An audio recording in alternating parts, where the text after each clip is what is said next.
पुणे शहर पोलिसांचा COP24 उपक्रमातून गुन्हेगारीला चाप. शहरामध्ये 726 पोलिसांकडून 24 तास गस्त. अवैध धंद्यांवर लगाम लावण्यासाठी अमितेश कुमार यांचा उपक्रम. पुण्यामध्ये हुक्का पार्लरला छाप्याची टीप देणारा PSI निलंबित. पोलीस आयुक्त अमितेश कुमार यांच्याकडून अवैध धंद्यांवर छापा टाकण्याचे आदेश देण्यात आले होते.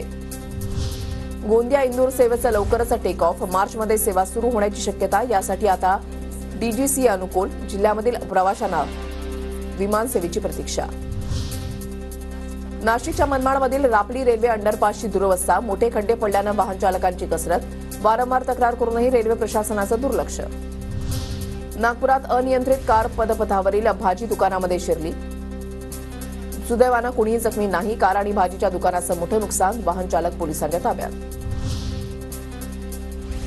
नंदुरबारमध्ये बोगस आयुर्वेदिक औषधांच्या कारखान्यांवर छापा. नंदुरबार अन्न आणि औषध प्रशासनाची कारवाईमध्ये 6,50,000 रुपयांचा मुद्देमाल जप्त. परभणीच्या प्रसिद्ध उरुसाला आजपासून सुरुवात. जिल्हाधिकारी रघुनाथ गावडे यांच्या हस्ते निघणार मानाचा संदन. संध्याकाळी होणार मीना बाजाराचं उद्घाटन. इचलकरंजीमध्ये आंतरराष्ट्रीय खो खो खेळाडू वैष्णवी पोवारची भव्य मिरवणूक. श्रीमंत गंगामाई प्रशालेकडून वैष्णवीचा सत्कार. नंदुरबारच्या कृषी विज्ञान केंद्रामध्ये लाल मुळ्याचा यशस्वी प्रयोग. फ्रेंच मुळा म्हणून ओळख असलेल्या लाल मुळ्याची सातपुड्यामध्ये होणार शेती. औषधी गुणधर्मयुक्त लाल